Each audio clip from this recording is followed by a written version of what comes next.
নমস্কাৰ ছাত্ৰ ছাত্ৰীসকল, কি খবৰ তোমালোকৰ? আশা কৰোঁ তোমালোকৰ পঢ়া-পাতি চাগে ভালে চলি আছে ন? আজি আমি আলোচনা কৰিম সপ্তম শ্ৰেণীৰ বিজ্ঞানৰ অধ্যায় 9 প্ৰকৃতিত তাপৰ সঞ্চালন। ঠিক আছে, এটোৰ তোমালোকে অকণমান ভালদৰে পঢ়ি ল'বা, কাৰণ বেছি মই যদি দিব যাওঁ গোটেই চেপ্টাৰটো বুজাব গ'লে মানে এটা পুৰা একদম ঘণ্টা লাগি যাব। ঠিক আছে, গতিকে আমি কি কৰিম, ইয়াৰে প্ৰশ্ন উত্তৰবোৰে আলোচনা কৰিম, হয়নে? গতিকে তোমালোকে অকণমান প্ৰশ্ন চেপ্টাৰটো ভালদৰে পঢ়ি ল'বা, প্ৰথম বুজি ল'বা, তেতিয়া তোমালোকে কুৱেশ্যন এনচাৰবোৰ কৰিব পাৰিবা, হয়নে নাই? গতিকে এতিয়া আমি ডাইৰেক্ট অনুশীলনীলৈ আহিছোঁ। অনুশীলনীত কৈছে যে কি, তোমালোকে চোৱা অনুশীলনীত কি কৈছে। অনুশীলনীত কৈছে যে 1 নম্বৰটোত শুদ্ধ নে অশুদ্ধ কোৱা। আমাক শুদ্ধ নে অশুদ্ধ ক'ব দিছে। ঠিক আছে, ইয়াতে কৈছে যে কি, কঠিন পদাৰ্থত পৰিচালনা প্ৰক্ৰিয়াৰ জৰিয়তে তাপ সঞ্চালন হয়, শুদ্ধ। এইটো 1 নম্বৰটো হ'ব আমাৰ শুদ্ধ। বিটোত কৈছে যে পৰিচালনা প্ৰক্ৰিয়াৰ দ্বাৰা বায়ুৰ উষ্ণতা বৃদ্ধি হয়, এইটো হ'ব আমাৰ অশুদ্ধ। চিটোত দিছে তাপ বিকিৰণ প্ৰক্ৰিয়াত তাপ সঞ্চালনৰ বাবে এটা মাধ্যমৰ প্ৰয়োজন হয়, এইটো হ'ব আমাৰ অশুদ্ধ। ডিটো কৈছে আমাৰ শিলতকৈ বোকা মাটিৰ মাজেৰে সোনকালে পানী নিগৰি ওলাই যায়, এইটো হ'ব আমাৰ শুদ্ধ। ইটোত কৈছে আমাৰ জলবতাহ হ'ল দিনৰ ভাগত সাগৰ পৃষ্ঠৰ পৰা স্থলভাগলৈ বৈ অহা ঠাণ্ডা বতাহ, সেইটো আমাৰ হ'ব কি, শুদ্ধ। ঠিক আছে, এইটো আমাৰ কি হ'ব, আমাৰ শুদ্ধ। তাৰপিছত এবাৰ আমি আহিলোঁ 2 নম্বৰত, কৈছে যে শুদ্ধ উত্তৰৰ গ'লটো সম্পূৰ্ণকৈ পূৰ কৰিব দিছে। 1 নম্বৰটোত কি কৈছে পঢ়ি চোৱা, যে ধাতুৰ তৈয়াৰী এটা গৰম কেৰাহী জুইৰ পৰা নমাই কোনো এক ধাৰকত থোৱা হ'ল। লাহে লাহে কেৰাহীটোত ঠাণ্ডা হৈ কোঠাৰ সাধাৰণ উষ্ণতাৰ সমান হৈ পৰিল। মূলতঃ কি প্ৰক্ৰিয়াৰ দ্বাৰা কেৰাহীটোৰ তাপ হ্ৰাস হ'ল? যে কি প্ৰক্ৰিয়াৰ দ্বাৰা, এইটোত আমাৰ শুদ্ধ উত্তৰ হ'ব এইটো, পৰিচলন প্ৰক্ৰিয়াৰ জৰিয়তে। গতিকে তোমালোকে এইটো গ'ল কৰিবা। ঠিক আছে, পৰিচলন প্ৰক্ৰিয়াৰ জৰিয়তে। তাৰপিছত আমাক 2টোত কৈছে যে বোকা মাটিতকৈ শিলৰ মাজেৰে পানী কিয় ক্ষিপ্ৰতাৰে নিগৰি ওলাই যায়, ইয়াৰ শুদ্ধ উত্তৰ হ'ব। আমাক চাৰিটা অপশ্যন দিয়া আছে, চ' ইয়াৰ শুদ্ধ উত্তৰ হ'ব আমাৰ বি। বিটোত কৈছে যে শিলৰ কণিকাৰ ক্ষুদ্ৰ আৰু একেলগে লাগি থাকে, গতিকে আমি ইয়াৰে এনেকৈ বিটো গ'ল কৰিব লাগিব। 3টোত কৈছে যে কোন কোন প্ৰক্ৰিয়াৰ জৰিয়তে মূলতঃ কঠিন ধাতুৰ দণ্ড আৰু পানীৰ মাজেৰে তাপ সঞ্চালন হয়, গতিকে ইয়াৰ শুদ্ধ উত্তৰ হ'ব আমাৰ বিটো, পৰিবহন আৰু পৰিচলন। চ' ইয়াতে তোমালোকে এনেকৈ বিটো গ'ল কৰিবা। 4টোত কৈছে যে প্ৰেছাৰ কুকাৰ তীখা বা এলুমিনিয়ামৰ দ্বাৰা প্ৰস্তুত কৰা হয়, কিন্তু ইয়াৰ নালডাল প্লাষ্টিক বা কাঠেৰে তৈয়াৰ কৰা হয়, কিয়? বিটোত কৈছে যে তীখা বা এলুমিনিয়াম তাপৰ সুপৰিবাহী আৰু প্লাষ্টিক তাপৰ কুপৰিবাহী। প্লাষ্টিক ইকাৰণে দিওঁ যাতে আমি এনেকৈ হাতেৰে অতি সহজে ধৰিব পাৰোঁ, আমাক নুপুৰে। নহ'লে যদি আমি তাপৰ সুপৰিবাহী দিওঁ আমাক পুৰিবচোন, সেইকাৰণে আমাৰ শুদ্ধ উত্তৰ হ'ব বি, এইটো হ'ব আমি। গতিকে আমি ইয়াৰে এনেকৈ বিটো গ'ল কৰিব লাগিব। ঠিক আছে, এইটো এনচাৰ আমাৰ। চিন দি ল'বা, একদম ইজি। কিতাপত চিন দি ল'বা, মুখস্থ কৰিবা। তাৰপিছত আমাক 3 নম্বৰটো কি দি আছে পঢ়ি চোৱাচোন। কৈছে যে তলৰ বাক্যত মানে কি কৈছে, কৈছে যে তলৰ বাক্য দুটা ভালদৰে পঢ়া, ইয়াৰ এটা বাক্য উক্তি আৰু আনটো যুক্তি হিচাপে দিয়া আছে। এলা আহি দে পৰীক্ষাত, এইবিলাক কিন্তু মিছ নকৰিবা তোমালোকে। উক্তিটো দিয়া আছে যে জলবতাহ দিনৰ ভাগত সাগৰৰ পৰা স্থললৈ প্ৰবাহিত হয়। উক্তিটো কৈছে যে কি, জলবতাহ বোলে দিনৰ ভাগত কি হয়, তোমাৰ সাগৰৰ পৰা স্থললৈ প্ৰবাহিত হয়। যুক্তিটো কোৱা আছে যে সূৰ্যৰ তাপত স্থলভাগ সাগৰতকৈ সোনকালে গৰম হয়, সেইবাবে ভূপৃষ্ঠৰ বায়ু গৰম হৈ ওপৰলৈ উঠি যায় আৰু সেই খালী ঠাই সাগৰৰ পৰা অহা ঠাণ্ডা বতাহে পূৰ কৰে। এতিয়া কৈছি যে তলৰ বিকল্পবোৰৰ পৰা শুদ্ধ উত্তৰটো বাছি উলিয়াব দিছি। আমাৰ শুদ্ধ উত্তৰ হ'ব এইটো। কৈছি যে কি, উক্তি আৰু যুক্তি দুয়োটাই সত্য আৰু উক্তিৰ সঠিক ব্যাখ্যা। ঠিক আছে, সেইটো হ'ব। গতিকে এইবাৰ আমি আহিছোঁ 4ত, কৈছে খালী ঠাই পূৰ কৰা, কণিকাৰ স্থান পৰিৱৰ্তন নোহোৱাকৈ বস্তুৰ গৰম অংশৰ পৰা ঠাণ্ডা অংশলৈ তাপ সঞ্চালন প্ৰক্ৰিয়াক কি বোলে, আমাৰ পৰিবহন বোলে। কি বোলে, পৰিবহন বোলে। বিটোত কৈছে যে যিবোৰ সামগ্ৰীৰ মাজেৰে তাপ সহজে পাৰ হৈ যাব নোৱাৰে সেইবোৰক তাপৰ কুপৰিবাহী বোলা হয়। তাৰপিছত চিটোত কৈছে যে জুলীয়া আৰু গেছীয় পদাৰ্থত তাপ মূলতঃ পৰিবহন বা সংবহন প্ৰক্ৰিয়াৰে সঞ্চালন হয়। ডিটোত কৈছে যে সকলো বস্তুৱে নিজৰ চৌপাশৰ সৈতে বিকিৰণ প্ৰক্ৰিয়াৰ জৰিয়তে তাপ বিনিময় কৰে, এইটো চাই ল'বা। ঠিক আছে, এবাৰ আহিছোঁ আমি 5 নম্বৰলৈ। 5ত কৈছে যে কি, গৰম পানীত এখন ষ্টীলৰ চামুচ ৰাখিলে কেইমিনিটমানৰ পাছত গোটেই চামুচখন গৰম হৈ পৰে। চামুচখনৰ মাজেৰে তাপ কিদৰে সঞ্চালন হ'ল আৰু চামুচখনৰ কোনটো অংশ প্ৰথমে আৰু কোনটো অংশ শেষত গৰম হ'ব ব্যাখ্যা কৰা। সো আমি ইয়াতে উত্তৰটো লিখি লৈছো। উত্তৰটো চাই যাবা, এইটো পাছৰ উত্তৰ যে গৰম পানীত ষ্টিলৰ চামুচ ৰাখিলে চামুচখন গৰম হয় পৰিবহন প্ৰক্ৰিয়াৰে। প্ৰথমে গৰম হোৱা অংশ যে পানীৰ সংস্পৰ্শত থকা চামুচৰ তলৰ অংশ, আৰু 2 নম্বৰ পইণ্টটো লৈছে যে শেষত গৰম হোৱা অংশ চামুচৰ হাতল বা ওপৰৰ অংশ, আমি যিখিনিত চামুচখন এনেকে ধৰো সেইখিনি গৰম হয়। সো ব্যাখ্যাত কৈছে যে ষ্টিল তাপৰ সুপৰিবাহী গৰম পানীৰ পৰা তাপ চামুচৰ তলৰ অংশলৈ যায় আৰু তাৰ পিছত পৰিবহন প্ৰক্ৰিয়াৰে ক্ৰমে সমগ্ৰ চামুচখন বিয়পি পৰে। সেয়ে তলৰ অংশ প্ৰথমে আৰু হাতল অংশ শেষত গৰম হয়। ঠিক আছে।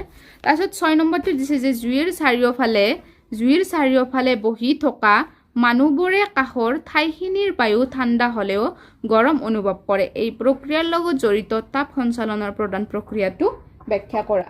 গতিকে ইয়াতে মই 6ৰ উত্তৰটো লিখি লৈছো। এইটো 6 নম্বৰ। 6ৰ উত্তৰটো তোমালোকে এইটো যে জুইৰ কাষত বহিলে বায়ু ঠাণ্ডা হ'লেও মানুহে গৰম অনুভৱ কৰে, কাৰণ জুইৰ পৰাই তাপ বিকিৰণ প্ৰক্ৰিয়াৰে তাপ আমাৰ শৰীৰলৈ আহে। সো ব্যাখ্যাখিনি চাবা। ব্যাখ্যাটোত লিখিবা যে বিকিৰণ প্ৰক্ৰিয়াত তাপ সঞ্চালনৰ বাবে কোনো মাধ্যমৰ প্ৰয়োজন নহয়। জুইৰ পৰা নিৰ্গত তাপীয় বিকিৰণ পোনে পোনে আমাৰ শৰীৰত পৰে। সেয়ে চাৰিওফালৰ বায়ু ঠাণ্ডা হ'লেও আমি গৰম অনুভৱ কৰোঁ। এইখিনি লিখিবা। এবাৰ আহিছে 7 নম্বৰ। 7ত কৈছে যে ফৰকাল দিনত উপকূলীয় অঞ্চলৰ ঘৰবোৰৰ সাগৰৰ ফালে মুখ কৰি থকা খিৰিকীবোৰ প্ৰায়ে খুলি ৰখা হয়। এই ব্যৱস্থাপনাই ঘৰৰ ভিতৰখন আৰামদায়ক কৰি ৰখাত কেনেদৰে সহায় কৰে তাক জলবতাহৰ প্ৰসংগত ব্যাখ্যা কৰা। সো 7 নম্বৰটো যে আছে 7ৰ উত্তৰটো মই লিখিছো। দিনত উপকূলীয় অঞ্চলৰ স্থলভাগ সাগৰৰ পানীতকৈ সোনকালে গৰম হয়। গৰম বায়ু ওপৰলৈ উঠে আৰু সাগৰৰ ওপৰৰ ঠাণ্ডা বায়ু স্থলভাগলৈ আহে। এই বতাহক জলবতাহ বোলা হয়। ই উপকূলীয় অঞ্চলৰ তাপমাত্ৰা নিয়ন্ত্ৰণত সহায় কৰে আৰু পৰিৱেশত তুলনামূলকভাৱে শীতল কৰি ৰাখে। ঠিক আছে। সো ইয়াতে দিছে 8 নম্বৰ। বাষ্পীভৱন, ঘনীভৱন, বৰষুণ আৰু অনুপ্ৰৱেশ আদিৰ জৰিয়তে আমাৰ পৰিৱেশত কেনেদৰে পানীৰ চলাচল হয় তাক এটা চিহ্নিত চিত্ৰ আঁকা। সো ইয়াৰে উত্তৰ এটা আমাক আঁকবা দিছে। এইটো কিন্তু পৰীক্ষাত আহিব দেই। 8 নম্বৰটো ভেৰি ভেৰি ইম্পৰ্টেণ্ট, চাই যাবা। এইটো হ'ব কি হ'ব?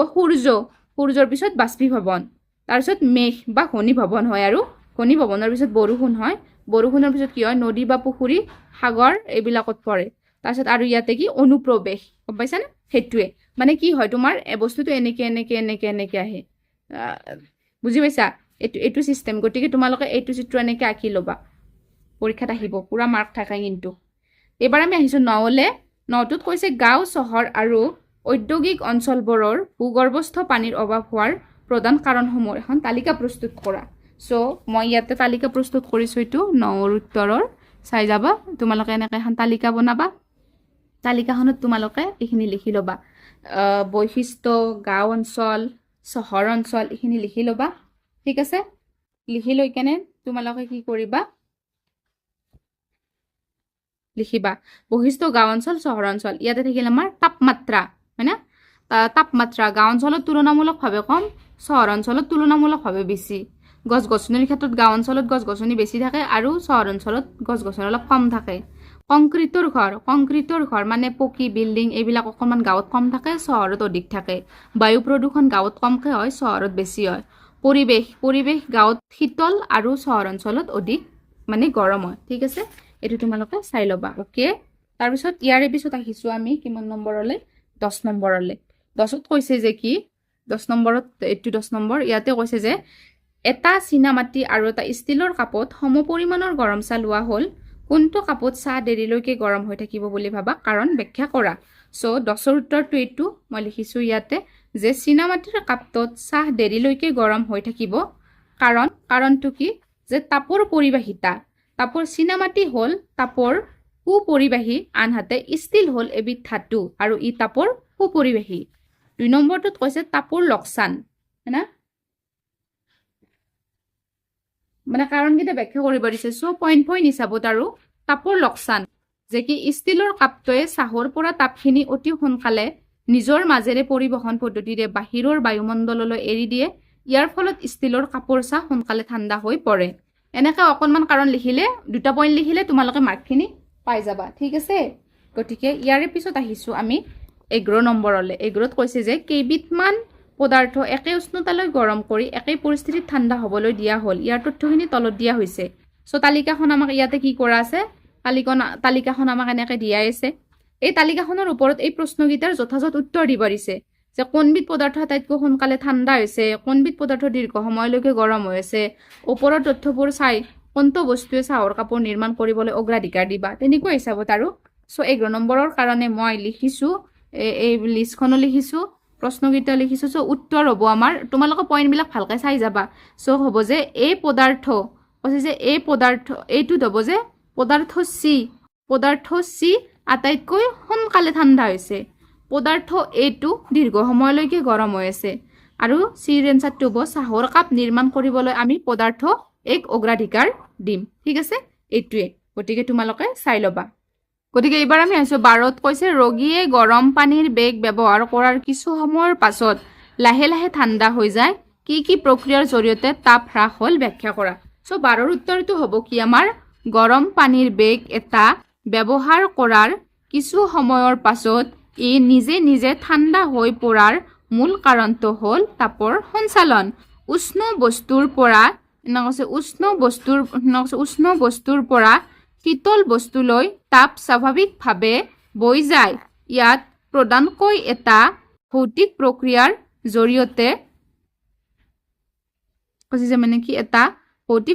জৰিয়তে তাপ হ্ৰাস পায়।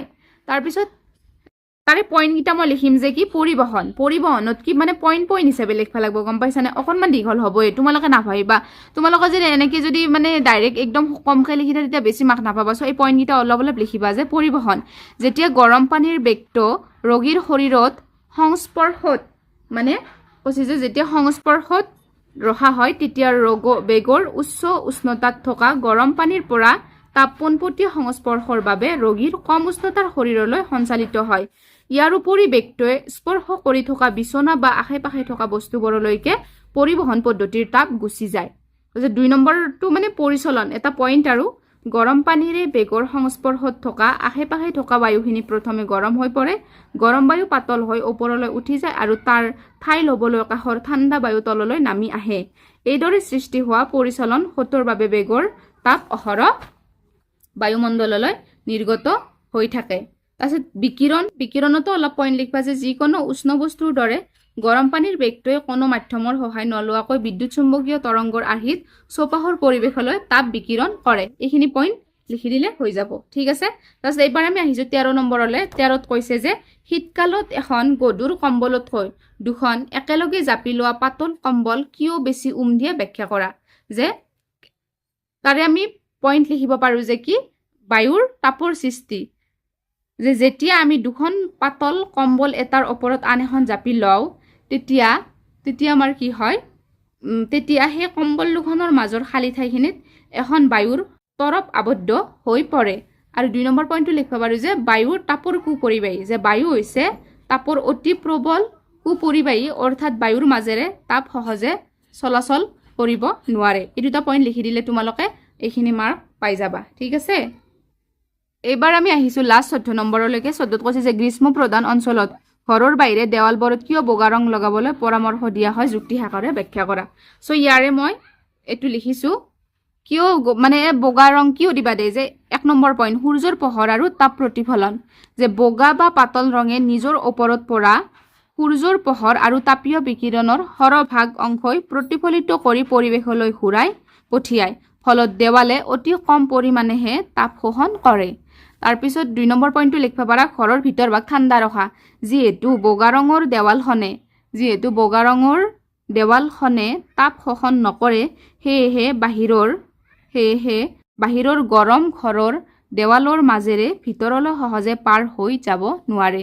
ইয়াৰ ফলত প্ৰখৰ গৰমৰ দিনতো ঘৰৰ ভিতৰভাগ তুলনামূলকভাৱে বহুতখিনি ঠাণ্ডা হৈ থাকে সো এই দুটা পইণ্ট লিখি দিলে তোমালোকে মাৰ্ক পাই যাবা গতিকে এই চেপ্টাৰটোৰ মই ফাইনেলি গোটেই কুৱেশ্যন এনচাৰ কমপ্লিট কৰি দিলোঁ গতিকে ইয়াৰ পিছত নেক্সট তোমালোকে নেক্সট চেপ্টাৰ মানে দেখিছাই মই স্ক্ৰীনত দেখাই দিছোঁ প্ৰাণীৰ জীৱন প্ৰক্ৰিয়া এইটো তোমালোকে চাই লোৱা আৰু তাৰ কুৱেশ্যন এনচাৰ লিখি লোৱা ঠিক আছে আজিলৈ